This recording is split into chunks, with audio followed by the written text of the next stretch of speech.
Collectors Club. Big Hairy Summer.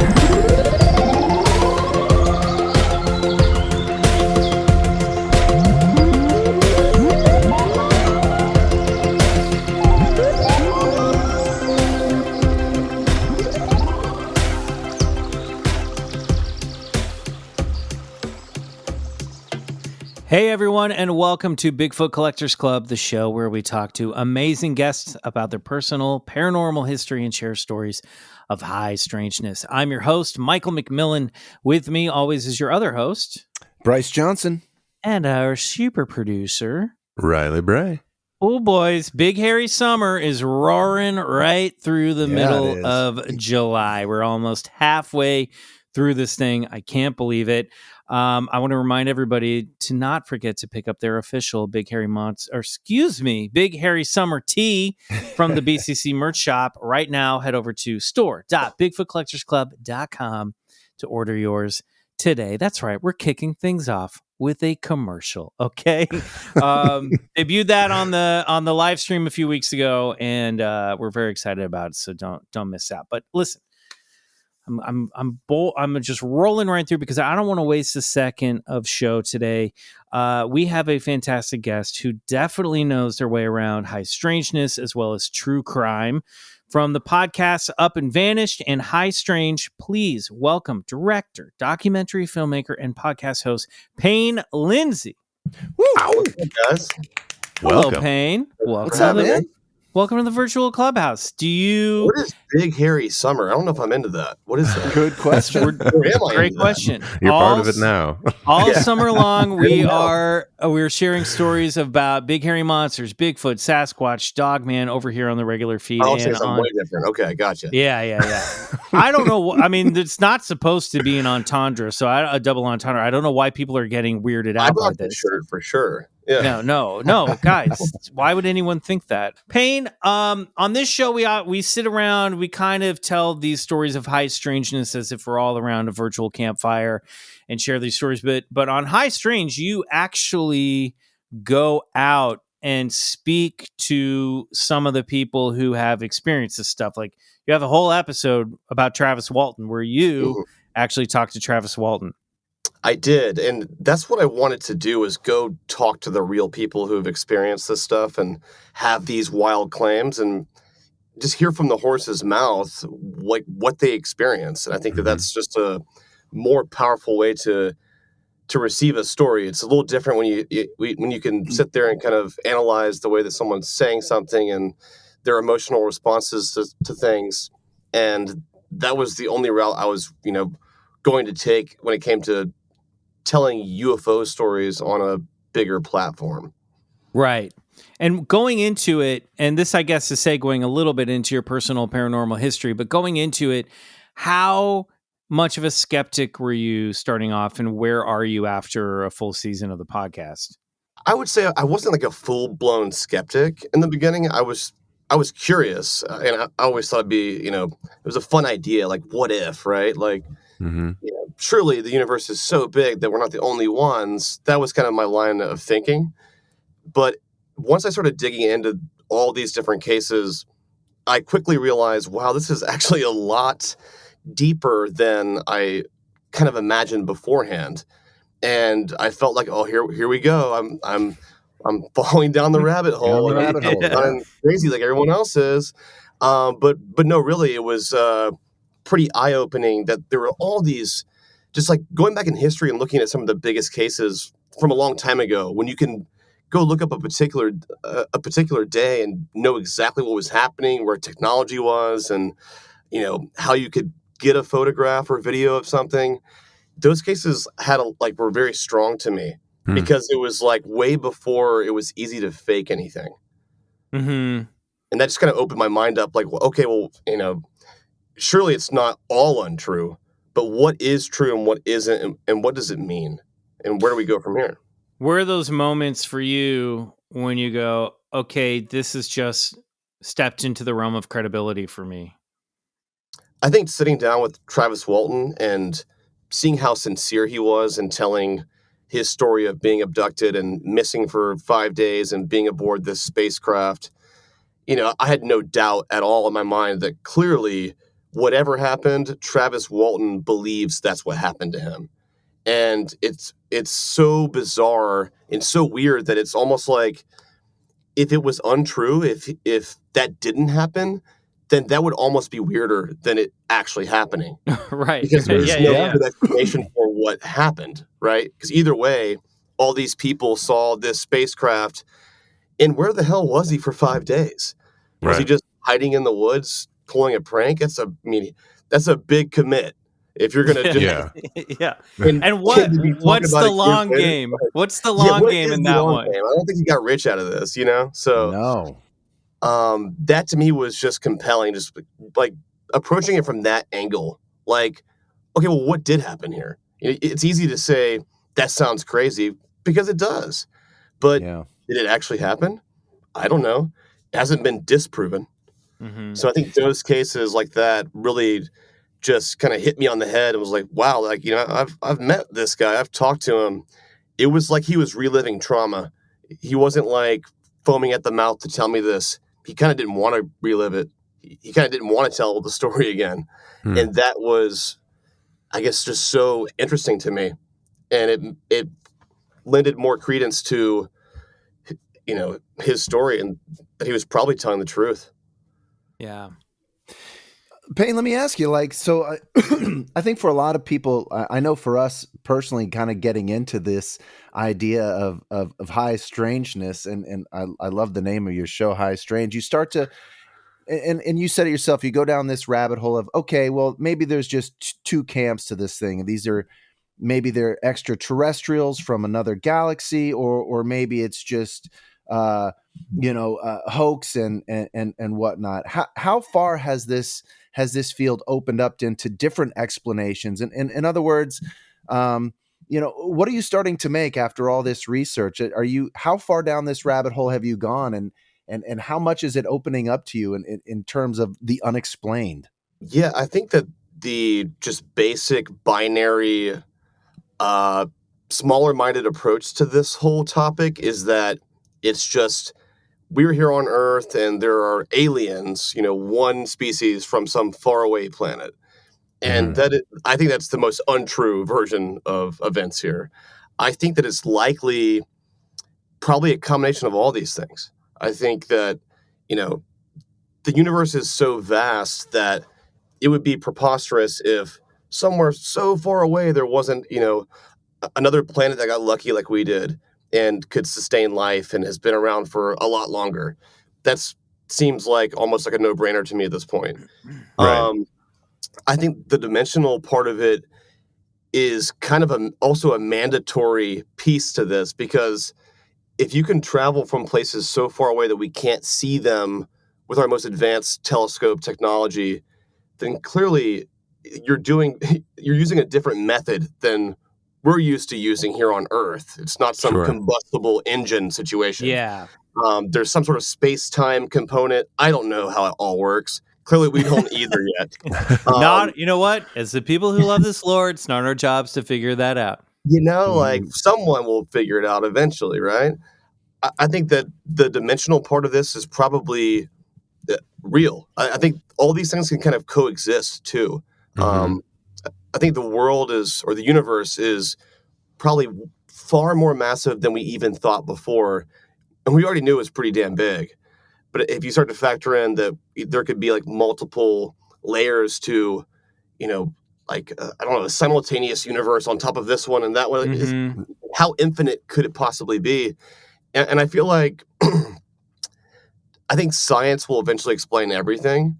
And I bet you that there is, if we, had a crystal ball and we knew it all right now, it would probably start to explain stuff like ghosts and stuff like apparitions and stuff like that. Maybe it's more of like a, getting a glimpse from the other side. And maybe that other side is like some imprint in time. And it's like, maybe it all starts to make sense now. And Right. if you understood that, then maybe you could travel with that method too. I don't know. Am I sounding crazy yet? No. This is all Not at the all. stuff that we really Yes, talk about. absolutely.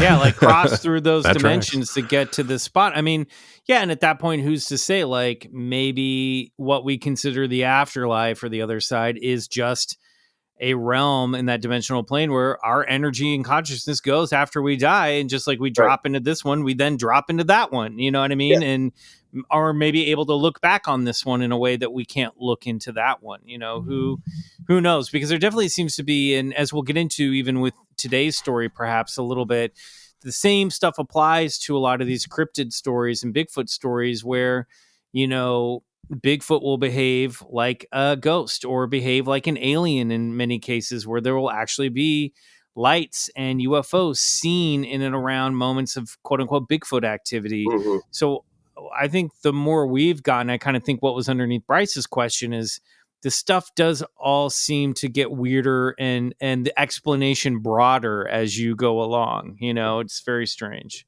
It is strange. What was your personal paranormal history? Have you ever had anything that you couldn't explain that happened to you? When I was in 6th grade, it's the one time I ever had like a UFO experience. Mhm. I was out there in the middle of nowhere, Colorado, actually where I went for part of the High Strange series, near this UFO watchtower out there. The Sand Dunes National Park out there, Mm-hmm. middle of nowhere. I was like sleeping in my tent with my cousin, and that night I was like, I used to film stuff all the time back then, and I had this little VHS camera that my grandpa gave me, and I saw all these weird lights kind of on the horizon right above the sand dunes, and I'd arrived there at night, so I didn't really have a good gauge for how far it was or how big this mountain was, and in my head I thought it was kind of way further and way bigger. And so I kind of rationalized the lights I was seeing as people with flashlights or something Mm-hmm. right there on the ridge. But they were doing weird stuff, and I was zooming in on the lights, and I couldn't make them out, but they seemed big and were moving kind of erratically. Then the next morning when I woke up, I kind of had a better viewpoint, or just I guess perception of the lay of the land here, and I was like, holy shit, there's no way that was dudes with flashlights. And it's way closer than I thought it was. You could just go walk up there, and what the hell was that? Like, what kind of lights were floating around on the ridge, kind of low and very bright?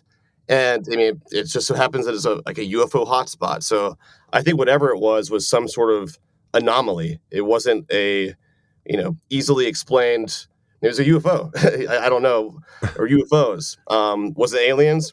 I don't know. I hope so, but I may never know, I guess. I love also too the kid rationale of like, oh yeah, it's just a bunch of people up there with flashlights. Like that would also, to go back to your point, that would also be a weird explanation. What were a bunch of people doing up on the ridge with flashlights, dancing and trying to get your attention? Yeah, I was like, that's kind of weird too, though. Yeah, yeah, what are they exactly. doing up there? It's after hours. Yeah. Were there any adults around with you that like experienced that with you at the time?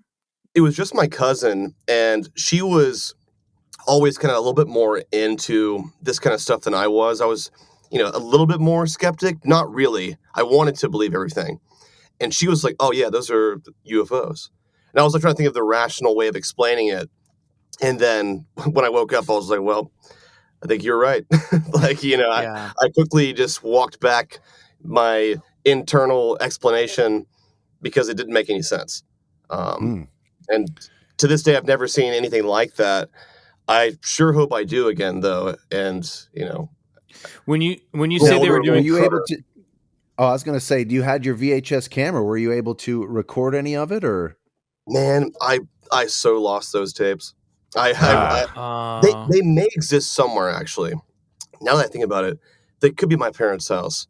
I should go dig around and find it because I definitely filmed it for a long time. And oh wow. Hopefully it's not a big nothing burger. And I'm like, we're watching like the most epic UFO footage ever, right? Like, I mean, you never know. Like on the VHS, you can actually see like the shape of the mothership, like spinning around. Yeah, like super detailed. You can like, oh wait a minute, there's actually aliens coming in and out of this thing.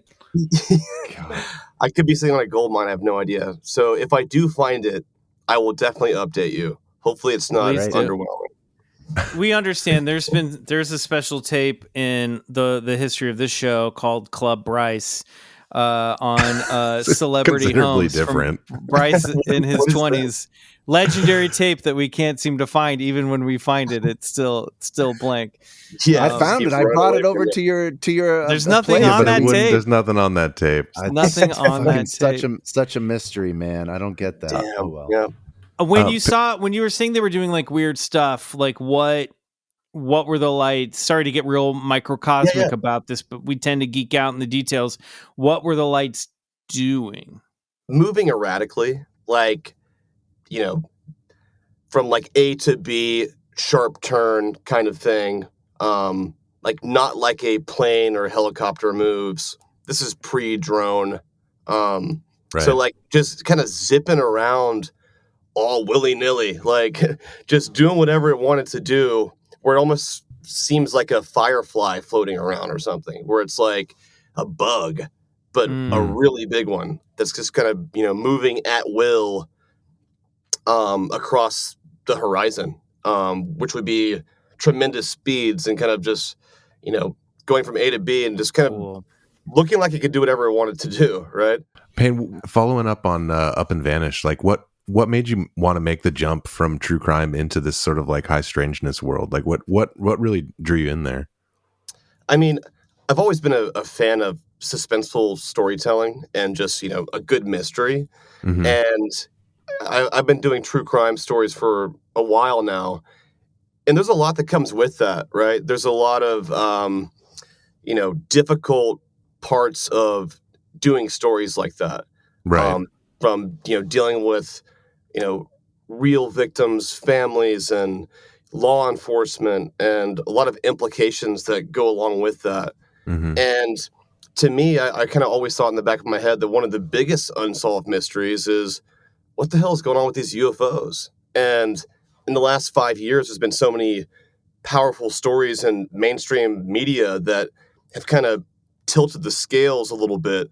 And I guess it kind of reemerged in a way that felt like, hey, maybe that shit wasn't that crazy after all. Maybe there's something going on here. And that was exciting to me. But I realized that there was also tons of people around me who were like, yeah, right. And I'm like, really? There's still people out there who are just so like staunchly like against this. Right. So I got excited about the idea of making a podcast that would be for a mainstream audience who may be on the fence, right? Mm-hmm. I didn't want to gear it towards people like us, because that's just servicing an audience who already wants to believe, right? But could my grandma listen to this and be like, well, I don't know, right? Mm-hmm. And that's what I wanted to do, was just take this topic and tell the story down the middle as much as I could, and give it almost like a true crime investigative approach to it, and still fill it with all the fun trappings of a true crime podcast and, cliffhangers and investigative turns and that kind of thing. Make it fun. Right. And I realized that I could have actually a lot more fun with this, because there was no serious implications here, really, other than if it's all true, how much that changes for the world. But I knew I wasn't going to solve it. Right. But I think that maybe what I could do and what I hope to have done is open people's eyes a little bit, to the idea that we don't know everything yet. Absolutely. And that's all that really matters. That's all you can do, because I don't know it all either. Right. We talk about that idea a lot, just about sort of like, as the conversation becomes normalized, it's the paranormal sort of this Trojan horse to just question your own mind and reality and the world as it's presented to you. And it does bring about this sort of like sense of wonder and just like excitement and openness to the world and the universe that, Yeah, it's not over yet. We didn't figure it all out yet. There's still more to explore, and maybe it's the really good stuff, It's always so fascinating to me when I talk to someone who's skeptical. It's like, nah, that's not true. You can't, you just can't travel that far in space. It's like, well, we can't. We Yeah. can't today, you know what I mean? But Right. 70 years ago, you couldn't even like launch a rocket into space. So, we're like, we can't. Remember iPhones? Like, what the hell? Like, that wasn't even long ago. Yeah, we can't measure these things against where we're at right now. We have to think so far. It's like, where's your science fiction thinking cap? We have to think so far beyond where we are now to come up again, not to solve it, but to open our minds to like, this is possible. It's just not possible for us yet. Well, look how far we went in 69 years from horse and stagecoach to landing on the moon. I mean, we seem to wild. technology seems to move at this unprecedented pace. Terrence McKenna would often talk about how technology is just folding in and doubling in on itself, reaching to this point of crescendo, we're actually really on the precipice of how fast everything is moving. And we're living in wild times if you think about it. But who knows how far another civilization could get in millions of years, It's unprecedented. Probably impressively far. And appear to behave to someone like us as interdimensional entities or ghosts, or you know what I mean? Because we always hear the old adage of like, if we went back and showed someone our iPhone 300 years ago, they'd think we were a wizard. It's that sort of a thing. Like we would be, any future version of us would seem supernatural. Sure. Yeah.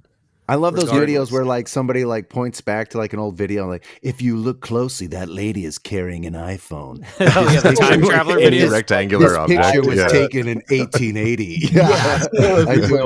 I do enjoy those. A lot like an iPhone, though. Payne, what are we saying here? Can you get to the bottom of these time travelers to keep showing up in our old timey movies? And what were they going wrong? Though the guys who claimed that they were from a different time, they're like, on this day, and that shit never happens. And you're like, man. Like once that day comes, you're like, okay, he was lying. But you thought for a second, maybe this is the real one this time. He changed our timeline, Payne. You know what I mean? There's always a good reason. It's just the answer's right there. Hey, you said it yourself. This UFO topic has seemed to sort of, I don't know. It is taking steps more into the mainstream, and you know what, that sort of taboo nature of it has, I think, been dispelled a little bit, and we're so grateful for that. Do you think that taboo nature of the Bigfoot subject will sort of get that same treatment? Where do you sort of stand and sit on the cryptid phenomena? I think that if with the UFO topic, I guess, loosening up in terms of the stigma, I think that just eventually slowly opens the door for other topics too. I think the UFO one is the easiest to digest for a layperson because there are things in the sky that we don't know, and they don't have to be alien every time, right? But there's literally stuff in the sky that could pose a threat or could be some sort of international issue with the military. So I think that because of the urgency of that topic, it's going to get the most attention. But then it starts to, if we get to a point where we kind of have a common knowledge of, I guess, spacecraft from other places or dimensions or planets, whatever, and there being other beings out there, then who's to say that it doesn't go beyond that? And I mean, the fact of the matter is that there's tons of stories out there too, like when it comes to cryptids, where you're like, what the hell did that person see? Right? What was that thing? And, I'm sure a lot of them can be explained, but so can a lot of the UFO stories. But if you whittle it down and you get down to that 5% or less, you're like, what the hell actually is this? Yeah, you get people like Travis Walton, where you're like, okay, they believed they experienced this. Right. And that's interesting no matter what, I think. Because if it's all untrue, that's what I've told myself too about UFOs, which I don't think they were way past that now. Yeah. But in the event it was all just untrue, it's even weirder to me that it's strengthening at this point in time. How is it not going away at this point? Like, how have we not poked the hole in it so big where we're like, see, it was all fake. Right. It shouldn't be strengthening and becoming more valid. Yeah. And more rock solid. That's going the opposite way. It's had a lot of time to, I guess, be dispelled. but it's done the opposite, and it stood the test of time. Are we just that curious and we want it to be real, or is it just fucking real? I don't know. Have there been moments in producing episodes and looking into stories where you had an aha moment, almost like you would in a true crime? You're like, holy shit, we might have just stumbled onto something that nobody's thought of yet. Were there any moments where you were like, holy shit, this gets me really excited about what might come next? Mm-hmm. The Betty and Barney Hill case was one that I had a few moments in, and it's really because if you zoom out and look at when it happened, I think it was 1961. A long time ago, right? Mm-hmm. And I couldn't really find any stories that I guess matched their descriptions from that time period or before. There was like the idea of flying saucers was around, but it was still very new.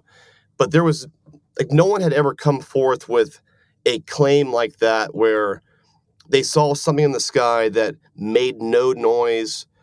They had time loss and all these different components to their story. Beeping and the beeping on the cars they drove. Yeah. The weird.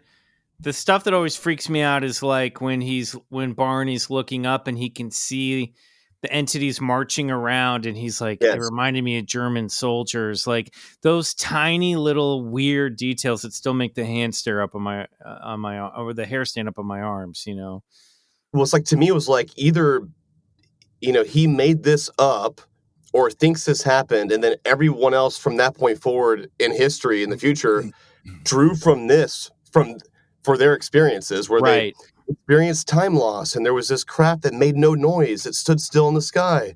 Where do those ideas come from? Right. And this is like the furthest I could trace it back to was this. And I'm like, maybe they just actually experienced that. Yeah. Like it's either way, it's an anomaly, whether it's true or not. And I think that once you start like being able to analyze it like that, it starts to give more credence to it being true. Have you looked into the Betty Andreasson case yet? Which one's that one? This one is 1969, I believe. So it's 8 years after. There's some similarities to the case. It's another alien gray case, but they come into her home with her father and her children all in the house. Oh, wow. It's a wild story. What's the name again? I'm gonna look it up after this. It's the Betty Andreasson case. It was it's one she talked to Bud Hopkins about. Okay, yeah. But the Andreas and Raymond E. Fowler actually was the guy who wrote the book on it. I think I'm going to correct myself. It wasn't Hopkins. It was Raymond Fowler. But the book is the Andreasson affair, and I think a lot of the witnesses are still living. It's like for graduates of the Betty and Barney Hill abduction. Read that it's a wild case and really, really weird stuff. So might be worth digging into. That's one where and it just opens up a larger world of high strangeness too, because the details just get shenanigan fun at some point. You're just like, okay, truly. We're out of just the standard abduction motif. We're on to some way crazy shit here now. Yeah. It's next level. So you've already been through the initiation, and now you need to look into some other stuff. I'm ready to do exactly. Do it. Yeah. Bigfoot Collectors Club is brought to you by Manscaped. Cannonballs! Oh, hey, Uncle D. Uncle Dickie. Hey. Uncle Dickie, this isn't a public pool. Why are you shouting that? Because, Bryce's weird friend, this is summer. It's not about the size of those cannonballs. It's about making a splash with our friends at Manscaped. And that's good news for you, Tiny Mike. I really don't appreciate that nickname. Look, you can prep for barbecue season by making sure your grill master has the hottest dogs the summer's ever seen. When you're at the cookout, let the meat speak for itself with Manscaped's Performance Package 4.0. It's time to get ready and not sweaty by going to manscaped.com and using code BCC for 20% off and free shipping. Riley, I really feel like you're picking up on some of Uncle Dickie's swagger here, and I'm feeling like I'm being teamed up on. But I do want to say, this is usually the part of the ad where I tell an embarrassing anecdote about cutting myself while shaving my balls. That's not the only thing you should be embarrassed by. Anybody missing an inchworm? There's nobody here but us, Uncle D. Okay, look, just ignore it, please, Riley. Our Club Scouts understand what I'm saying. Using a regular old razor for manscaping is bad news, okay? The Manscaped Performance Package 4.0 has everything you need to guarantee you'll have the most mouth-watering treats at the party, huh? Hey! I love that. They have built the ultimate bundle for your summer grooming. I'm not a fan of the way you say mouthwater. Mouth-watering. I don't mind it. Their Lawnmower 4.0 trimmer features a cutting-edge ceramic blade to reduce grooming accidents thanks to their advanced skin-safe technology. Let me put on my readers here. Get ready for some stats. The Lawnmower 4.0 has a 7,000 RPM motor, a new multi-function on and off switch that can engage a travel lock, and gives you the ability to turn a 4000K LED spotlight on and off when needed for a more precise shave.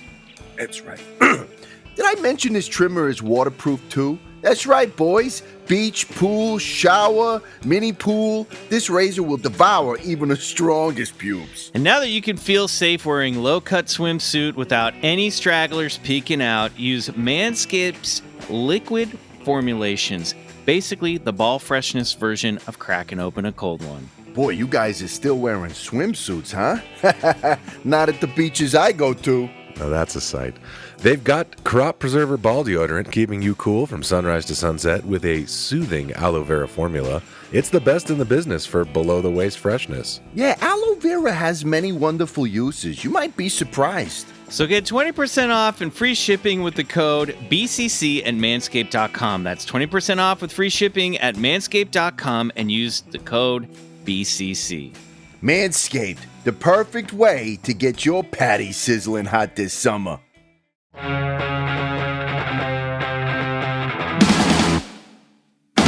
All right, well, we're going to play a game that we play with all of our guests. I'm going to go down a list of phenomena, and if you're on the fence, you got to come down on one side of the fence.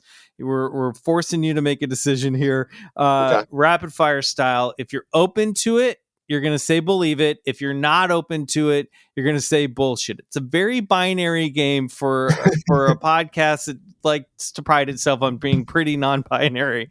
But here we go. This is a game we call Bullshit Or believe it. And I should warn you, this is the big hairy summer edition. So this has sort of been tweaked for the summer event. Here we go. Payne Lindsey, on your mark, get set, ghosts. Believe it. Bigfoot. Bullshit. UFOs. Believe it. Mothman. Bullshit. It'd be fun though. Dogman. Bullshit. Bat Squatch. Actually, wait. I take that back. I believe the Dogman. All right. Bat Squatch. I had a story that a guy. Yeah, we'll keep going. Okay, yeah. we'll come back. We'll We'll come loop back. back. We'll come back. We can loop back to any of these and discuss further. Bat Squatch. Bullshit. Hairy alien UFO knots. I want to believe that. So yes. The Beast of Gevaudan. A big I don't know wolf about in that one. France. I don't know who Big- that is. 1700s terrified a couple of villages in France. A giant wolf. I believe it. Goatman. Bullshit. Momo, the Bigfoot of Missouri. Bullshit. The Yowie, the Bigfoot of Australia. Bullshit. A lot of these are just Bigfoots, by the way. The Jersey once you Devil. kind of throw the one.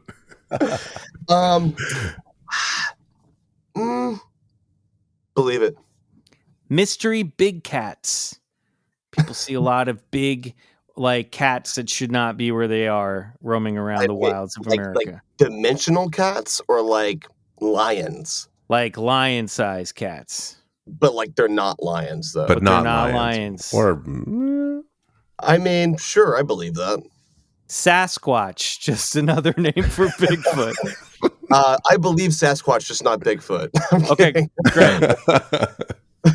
Bigfoot bodies were recovered after the eruption of Mount St. Helens. Is that true? It's up to you to decide. Bigfoot creatures have penetrated the subterranean infrastructure of Edwards Air Force Base.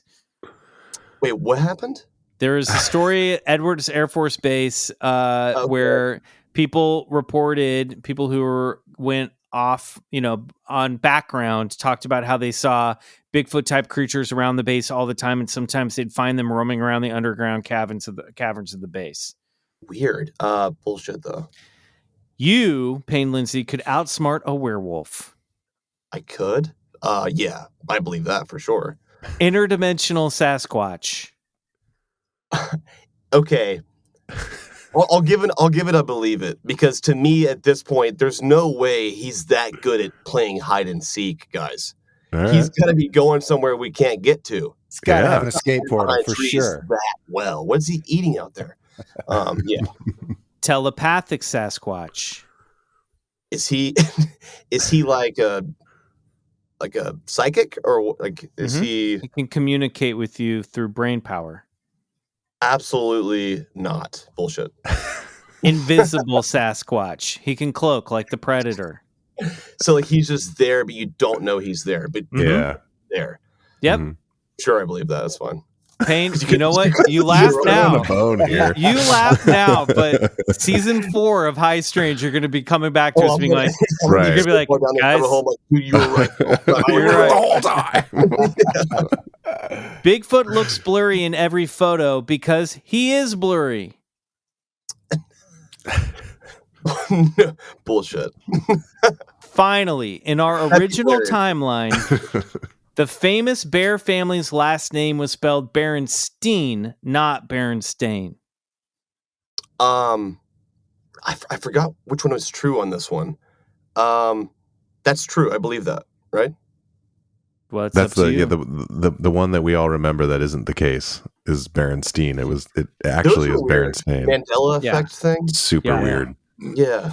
Why do we all remember it that way? Like that's odd. I don't That's know. what they want us to remember, Payne. Or maybe they The don't. weird one though is the mirror on the wall. I don't know that one. What's that one? I have to look it up because the wrong one's burned into my brain. Mirror. Who's the fairest of them all? Or, That's not what they say. that's the thing, right? Okay, so what do you think it is? Mirror on the wall. Who's the Who's fairest of them all? Of them all? It's magic mirror on the wall. No. Who's the fairest one of all? Magic Like, mirror. not- Same Magic. thing. Yeah, not. It's, Wow. And I looked Fairest it up. one of all. It's magic mirror. Huh. But everyone remembers mirror, and it's Everyone. like Magic a mirror on quote the now. wall. Like just even mirror is. That's like the Luke, I am your father, which is never actually said in Empire Strikes Back, but everybody What are you quotes talking it about? that Of way. course he says that. What do you? No, he does says he say? no, I am your father. He never says the line, Luke, I am your father. People quote it that way. Right. No, that's true. Okay. It's just shorthand. I think we have really. I think we have shitty collective memory is really what's Yeah, happening. It's probably Yeah. just that, really. We're Sounds just. better. Yeah, we'll go with this one. So let's hear real quick the Dogman story.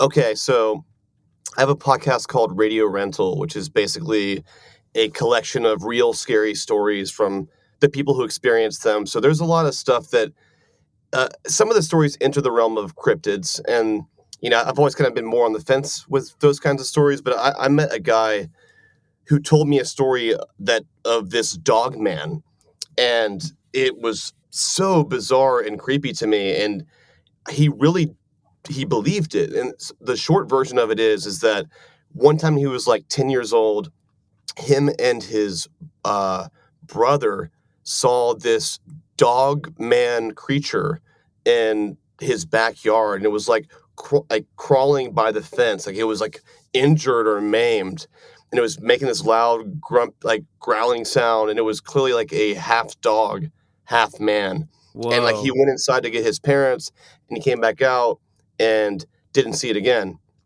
And then he saw it like a second time, and then a third time later in life. Oh, that's And weird. his husband saw it with him the third time. Mm. And so he started like having these dreams and started thinking about, like, for whatever reason, his like aunt had this old telephone booth in their house. And it was like from like the early 1900s or something. And he used to always go and play in there. And somehow he started like I guess stringing these thoughts together, like that maybe the Dogman was related to this, and he couldn't really figure out what his line of thinking there was. And so he called his mom, and he said, hey, this is going to sound like a very weird question, but it's random, but I want your honest answer. He's like, remember that old phone booth that, my aunt had? She's like, oh, yeah. He's like, what would I do in there? And she goes, oh, you used to always go in there, and you'd be there for hours, and you'd come out saying that you were playing with the puppy people. Whoa. And I was like, whoa. And he sent me pictures of the old telephone booth, and it looks really weird and creepy. He doesn't know what he saw, but like he's convinced it's some interdimensional thing. Yeah. And that maybe, I don't know, when he was in there, he was seeing stuff. I'll send you guys the story. That's wild. It's bizarre, and I believe this guy. I don't know what the hell it means, but I think he's telling the truth. You see, Payne, this is for me where high strangeness gets really interesting, because when you start to look at the subjects of these experiences, these encounters, often when you dig a little deeper into it, you find that it's not just a one-off experience. Travis Walton, perfect example. He's still experiencing phenomena to this day, and he experienced it before his abduction. Even the Betty and Barney Hill case, Betty has gone on record to say that when she was young, she used to experience prophetic dreams, and she's experienced all types of different phenomena, not just alien abduction. So it's almost like this is sort of like a genetic disease or something, if you will, that seems to inhabit itself and latch on to somebody throughout their lifetime or even their family's lifetime. And sometimes it can, transform or transmogrify into an abduction experience or a Dogman encounter or you name it. But it's always it's one of these things that it fascinates me, because it's not just like, it's not just this one thing that happened in Snowfall, Arizona, where you were picked up by a UFO. You've been experiencing this stuff your whole life, it sounds like. So to me, that's when you get into like, okay, what part do we play in this? Is this something deep embedded within our psyche, our collective psyche? Are we the progenitors of these experiences? And that's when you really start to slip and fall down into the rabbit hole, because you're going, well, what the fuck is really going on here? Yeah, it's deep. I think some people have more of a sixth sense. Like they can see stuff that isn't always physically there in the moment, or just more susceptible to, noticing these kinds of things or being an experiencer. And it seems like it was a common thread with that. Or there's like some sort of mental illness. I don't know. Sometimes it might be that, but right. Times that it's definitely not, then I think they're able to see, through a small open door somewhere. Yeah, it's almost like they become a conductor or an antenna for these strange exactly. phenomena. Yeah. Mm-hmm. All right, well, let's take a quick break, and when we come back, we're going to talk about a case that might be one of those things.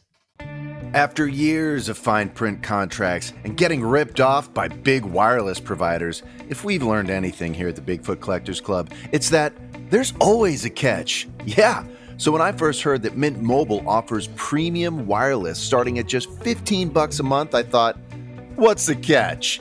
But after talking to them and using their service, it all made sense. There isn't one. Mint Mobile's secret sauce is that they're the first company to sell wireless service online only. They cut out the cost of retail stores and pass those sweet, delicious savings directly to you. Listen, guys, gals, $15 a month. That's all I need to hear. I'm so excited to get started on this plan and explore Mint Mobile. I love the philosophy of cutting out the physical retail space to provide better service and lower costs directly to the consumer. That is so very cool. Right. So for anyone who hates their phone bill, which is everyone, Mint Mobile offers premium wireless for just $15 a month. What if there's one person who's like, I love my mobile bill? What are you talking about? I love my bill. Find me that person. Yeah, no one loves their mobile bill. $15 a month, that saves us so much money. That is awesome. Mint Mobile gives you the best rate whether you're buying for one or for a family. And at Mint, families start at 2 lines. You don't need to have a ton of people in your house. And all plans come with unlimited talk and text, plus high-speed data delivered on the nation's largest 5G network. Use your own phone with any Mint Mobile plan and keep your same phone number along with all your existing contacts. Boom. Switch to Mint Mobile and get premium wireless service starting at just $15 a month. To get your new wireless plan for just $15 a month and get the plan shipped to your door for free, go to mintmobile.com/BCC. That's mintmobile.com/BCC. Cut your wireless bill to $15 a month at mintmobile.com/BCC.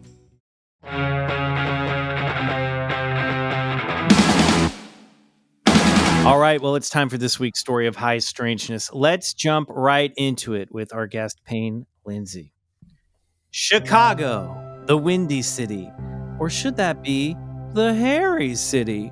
While this Midwestern metropolis is best known for its culinary delights and iconic sports teams, it's also been host to some surprising cryptid sightings, most notably a flap of Mothman activity that took place in the mid to late 2010s. Well, our quadded out flying furry menace isn't the only monster that's been spotted in the Chicago area. It turns out Bigfoot has made a few appearances as well. The most notable of which was recorded, well, in my humble opinion anyway, was recorded by the late, great Linda S. Godfrey in her book, Monsters Among Us. Payne, are you familiar with Linda Godfrey's work? No, I don't think so. Well, I have some books to email you. Please, yeah. We got you on Interdimensional Sasquatch. We're going to bring you around. We'll send you the reading material. Don't you worry. Linda was great. She started off as like a cartoonist for a local Wisconsin newspaper, became a reporter, and then she started to investigate these stories about a creature that she coined the Beast of Bray Road, which was a Dogman case that was happening around the farms of Wisconsin in the late 80s and early 90s. And she went from, like you, like, well, what's this about? No one wants to cover it because it seems too crazy, to, wait a minute, something is actually going on here and we don't know what it is. Oh, wow. That's awesome. So top a deep dish in the oven or sit back and bite into some hot beef. It's time for Bigfoot in Chicago, baby. It turns out that when it comes to Bigfoot sightings across the U.S., Illinois is deemed to be a state where those sightings are considered most credible by the Bigfoot Research Organization. According to a WGN article from August of 2022, the Bigfoot Field Researchers Organization, founded by Matt Moneymaker in the mid-90s, includes 500 people who review reported Sasquatch sightings throughout North America. Moneymaker said the Bigfoot Field Researchers Organization has received nearly 75,000 reports of Bigfoot sightings over the years, but only considers between 5,000 and 6,000 of those to be credible. That's still pretty fucking high as far as I'm concerned. Yeah. A lot is based on the strength of the actual sightings, said Moneymaker, who also hosted Finding Bigfoot on Animal Planet. He explained that the BFRO's investigators favor reports from adult eyewitnesses and even folks who were skeptical of Sasquatches before their sighting, rather than, say, an amateur Bigfoot hunter who goes out with the intention of spotting one, which makes sense. Now, Illinois is also ranked 5th in the top 10 states with the most Bigfoot sightings, which I actually was surprised by. Anybody want to take a stab at what the top 4 are? Bryce. Oh, yeah. Sure. Well, you got Washington has got to be number 1. Bing, bing, bing. Followed by either California or Oregon. California, baby. Ding, ding, ding. Oregon number 3. Nope. Oregon is number 6. Oh, wow. Okay. Below Illinois. Oh, I don't know. A little geography quiz for you. Yeah, you just stumped me on below Illinois. Texas? I'm out. Yeah. Wait, number three you could get, Bryce. It's one of your all-time favorites. Ohio. Well, no, Ohio's number 4, so very good. Okay. Now there's one state. It's been in the news a lot lately, and there's a Bigfoot there that we've all come to know and love on this podcast, and oftentimes you've found yourself promoting, much to a failing degree. Is any of this ringing? The Florida skunk ape. That's there right. Florida is number 3 on this list. I guess they like the weather. I don't know. Yeah, that's that swamp ape down there. Yeah. So the incident I primarily want to focus on this week, mostly because it's just a great story, was brought to us by Linda S. Godfrey, who spoke with the eyewitness over 40 years after the encounter. No, there weren't any other eyewitnesses, and no, there's no physical evidence, and yeah, it was a while ago, but I trust Godfrey's gut check on this one, and hey, there's no way of knowing if any of this stuff is real, so let's just appreciate this case for what it is, a great tale of high strangeness. The eyewitness, who Godfrey refers to as John Turner in this case, wished to remain anonymous since he didn't really talk about the incident for most of his life. When he finally reported it in 2015, Turner was a retired state and federal worker who received a degree in biology from Northwestern University. So if his story were fake, it doesn't seem likely that he'd really have anything to gain by finally talking anonymously about it, except to perhaps achieve a little bit of a peace of mind.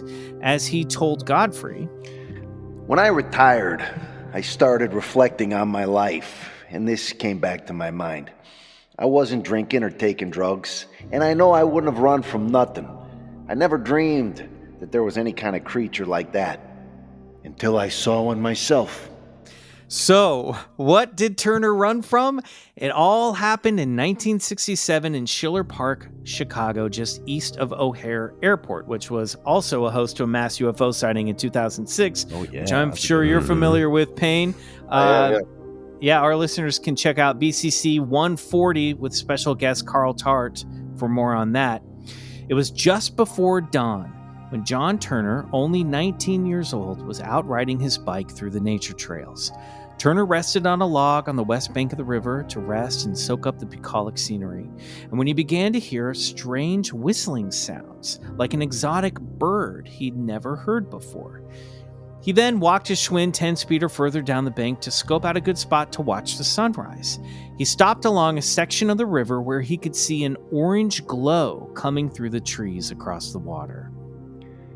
I was just sitting there, imagining how the area must have looked when the Native Americans would paddle down the river, when I saw what first looked like a shadow of a figure.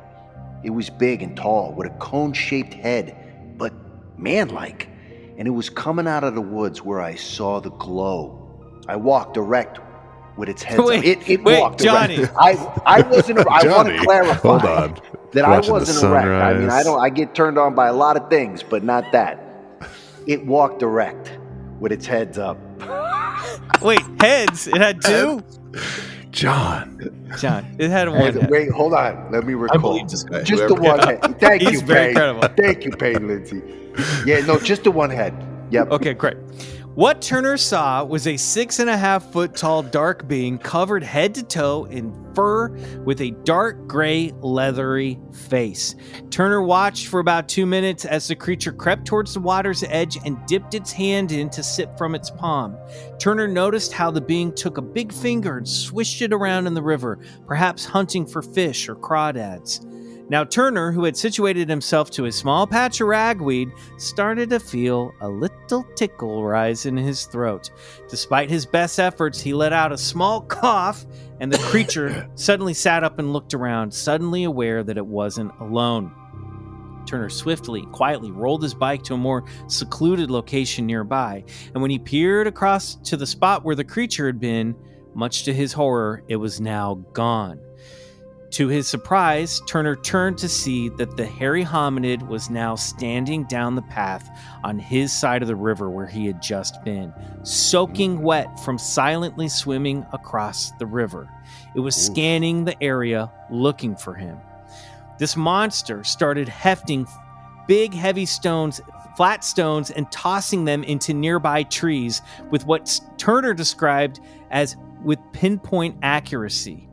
From this angle, the young man could see how the wet, matted fur parted against the creature's big, strong legs, exposing dark, brownish skin beneath the fur. The hair on its head was now slicked back, exposing ears that were big and human-like, but a little bit more pointed. As it turned and craned its head, Turner noticed what looked to be a reflective, mirror-like glaze across each eyeball. The 19-year-old also noticed that the creature seemed to struggle to focus in the morning sunlight, blinking about as if it was trying to clear its vision.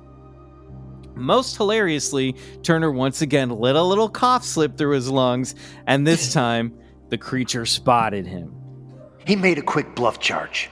He then picked up 3 smaller rocks that were just lying there on the ground somewhere and threw them like fastballs like by a baseball pitcher. 2 of the rocks hit their target. One bounced off Turner's bicycle tire, and the other grazed Turner's forearm as he blocked a blow to the head. Turner hopped on his bike and began to flee. The creature let forth 2 howls that reminded the boy of an air raid siren. Then more howls echoed out of the tree line across the river, answering the call, where Turner said he turned to see more shadowy figures standing, calling after their fellow entity in the tree line. Turner made a break for the parking lot as the creature gave chase, making a guttural, chattering sound that Turner told Godfrey sounded like his own language. Turner edged closer to the parking area with the creature hot on his heels. He made a desperate cry to the powers that be to save his life. Oh, Jesus. Oh, help me. Help. Help. Ah! And suddenly, the creature was gone, as if it vanished into thin air. Likely, it had less to do with divine intervention and more to do with the fact that Turner had just made it within a few yards of the parking lot. But Godfrey noted, as I'm sure many of our longtime listeners are doing so right now in Payne, this takes us back to the Bullshit or Believe It list, that this isn't the first account we've heard of where a Bigfoot-like creature seemingly vanishes into thin air. Another peculiarity that Turner recalled was how the forest went absolutely still and silent when this being emerged from the woods. This eerie silence accompanying a moment of high strangeness is a phenomenon that Godfrey calls the Oz factor. Now, before we write off this account as just a one-off, it is interesting to note that this all took place in an area of Chicago where not only one major UFO incident later took place, but strange lights have been reported being seen over the years. Maybe the Schiller Park Nature Reserve is some type of portal to another realm. Whatever the creature was, it wouldn't be the last time a big hairy monster was spotted in the Chicago area. Earlier this year, on January 22nd, in Custer Park, Illinois, just southwest of Chicago, a grandfather was with 2 of his grandsons when they spotted a Bigfoot-type creature standing in a ditch near a cornfield. According to the BRFO report, the family had spotted the creature in and around the property 3 times since 2015, and the howls they heard were much like those John Turner experienced, and wood knocks have also been heard late at night in the area. So it seems like when it comes to high strangeness, even our major cities and their environs aren't out of reach from some of our most intrepid big hairy monsters. There's nowhere to run, Club Scouts. It's best to just embrace the high strangeness. And that is the quick story of Bigfoot in Chicago. Payne, what the hell was that? I mean, it's a pretty compelling story. I'll tell you that. I don't know what his motivation would be to make this up. I think he probably saw something. And if this reporter you're talking about, this woman was as good as she is at this job, I think that, her gut check, I think, means something here too, right? Yeah, and Linda's great too because she passed not too long ago. She's been on the show before. We had a couple episodes with her, and she's really good because she keeps that. I don't know. I'm not going to come down and say was definitely this or definitely that. Right. But she's really good at saying. Open, yeah, she's good at like seeing all the other correlations. The thing that she talked about too in the book was this. The reflective eyes, because in a lot of these stories, you hear people say their eyes were glowing red, not just reflected off car headlights or flashlights, but actually glowed. And she's like, this detail really jumped out at me because there would have been no way this kid would have really known that, at this time. And she goes, it made me wonder if their eyes are biologically designed to see very well in the dark, maybe have some type, and then when you switch from night to daytime, the blinking, and it takes a while for these creatures' eyes to get adjusted to the daylight, right? That there might be some sort of, I don't have the book right in front of me, but she was saying there could be some bioluminescent, like, biological material, I think, that helps them see in the dark, like beyond just a reflective predatory. What's that term that you guys Tapetum use. lucidum. Yeah, beyond that, there's something even beyond that helps him see at night, because they're supposed to be nocturnal creatures. But Wow, that's cool an interesting detail. take. Yeah, it is an interesting. How mad is this guy that he coughed a couple times? Like, that is so mean. Like, Yeah. oh shit! Don't make it. Yeah. Oh God, it's coming. I mean, no story without those coughs, though. One You cough, know. Yeah. two. Right. Yeah, Yeah, the second I one. know, right. Come Come on. on, John. All out right now. John. Yeah. just a rat. You could just see the movie. There's like one little piece of pollen that floats off the ragweed and ragweed and goes down his nostril. And then I mean, also, begins. 19-year-old riding his bike to go watch the sunrise is like, John, you were smoking weed. Come on, Yeah, what were you doing? Says he All right, wasn't. busted. Yeah. come on, buddy. It's 1967. Come on.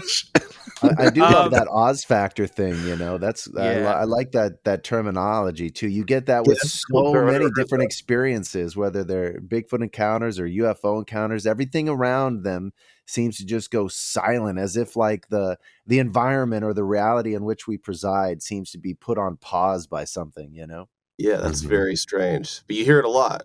you do, yeah.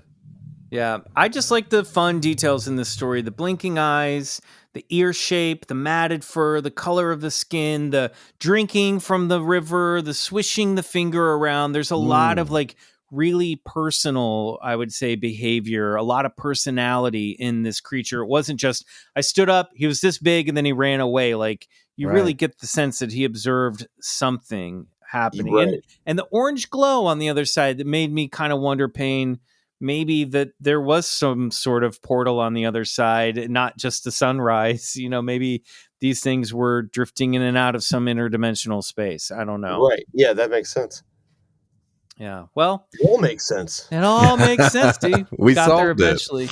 Payne, thank you so much for joining us here on Bigfoot Collectors Club. Please let everyone know where they can find not only High Strange, but your other podcasts. You can go to my podcast website, tenderfoot.tv, or just find me on social media at Payne Lindsey. Great. And you Great. should Awesome. Any get it other all from there. projects you want to plug while you're here? Honestly, just go check out High Strange. If you're Great. into the UFO thing, then I think it'll be a fun ride. And it's Yeah. meant to be a fun ride. Yeah, it's definitely for this audience for sure. Even the ones that might be beyond skeptic at this point. I just love it because it is sort of like a real audio documentary. You know, it's sort of, you know, of talking directly to the people. So it's very well done. So I'm looking Thank forward to listening to the rest of it. All right, thanks, Payne. That was fun, guys. Have me on again. That was a blast. Nice. Right on. Thank you. You're always welcome. You're a Club Scout now. Yeah, Club yeah, Scout, we'll get- laminating your card right now. there you go. Harry Boy Summer. What is it again? Big Harry Summer. Harry Boy Summer. Yeah. Harry No, that's Boy right. Summer. Harry Boy Harry Summer. Boy, that's right. Oh, Big Harry got it. Summer. Damn it. Yeah. Oh, Harry that's Boy. great. All good. Harry Boy Summer. All right. Well, Payne has just left the virtual clubhouse, and I realized that Biggie and Poe, the cats, have a little drinking fountain next to me, and was going the whole time. I forgot to turn it off. So if you heard a little bit of a water fountain throughout this whole episode, that was my fault. But the kitties need their water. I just unplugged it, so I apologize. Wait, now I can't hear Riley. Riley, you're on mute. Oh, I was on mute. I was just saying it's like ambient atmosphere. It's nice. Yeah. You Yeah, it's ASMR waterfall. freaks might like this episode a little You bit freaks. more. You sick freaks. All right. Well, the rest of you sick freaks, don't forget to click that follow button on Spotify, Apple, or your favorite podcast app so you never miss a single episode of Big Hairy Boys Summer. We want to hear from you, so rate and review while you're over there. If you drop us a 5-star review on Apple Podcasts, we might read it on the show, like this one. This is from DJ Fergie 99. So many cryptids. I love how many new cryptids and other paranormal phenomenon that this show has turned me on to. I didn't even know I had some right in my backyard. It was a crazy thing to hear in Atomic Bigfoot about a monster attack in my hometown of Monroe, Michigan. Can't wait to see what other monsters get talked about during Big Hairy Summer. 5 stars. Yeah. Love that. Got a lot of messages too about how many of the locals think the Monroe Monster, aka the Atomic Bigfoot, is a hoax as well. But guys, keep the fun alive, okay? Be sure to follow us on Instagram at Bigfoot Collectors Club and on TikTok at BCC Pod. And if you're all caught up on the show and you want more, you're in luck. There is more. Check out our Patreon, BCC The Other Side. You'll unlock 3 bonus episodes every month, plus our entire backlog. You can upgrade to the Cosmic tier and unlock 3 additional BCC soundtracks every month by Riley. You'll also get access to the BCC Discord, so you can meet and chat about various amounts of topics over there with fellow Club Scouts. And we're doing Big Hairy Summer stuff over there as well, so you don't want to miss any of it. Good time. It's all over there at patreon.com/Bigfoot Collectors Club. That brings us to our Patreon shout-outs of the week. These are Club Scouts that have recently crossed over to the other side. And let's give them a thanks, shall we? The Drift King. What up, Drift King? Thank you. Is that Dom Toretto himself? Han, we can is that only you? hope. Cassie Lyons. Thank you. Adri Dreams. Thanks, Adri. Tony Ione. So close to Tony Iommi, and thank you. Thomas Dyer. Cosmeteer.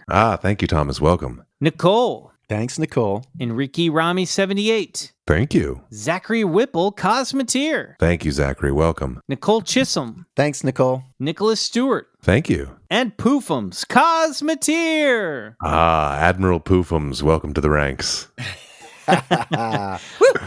Follow me on Instagram. I'm McMills over there. Yep, you know I'm on those socials. I'm on Instagram at Mr. Bryce Johnson and on Twitter at Bryce O. Johnson. And I'm Peace Drone on Instagram. One last thanks to Payne Lindsey for joining us. We'll see you back here next Wednesday for an all-new episode of BCC. Until then, good night. I'll do the ASMR version. And go. Get regressed. The tingles! Wait, here's the cat toy. Oh, that's good. I wish you could just see Michael waving a little wand with his This is what it's coming to. I'm crunching Bigfoot's hair. All right. Good night.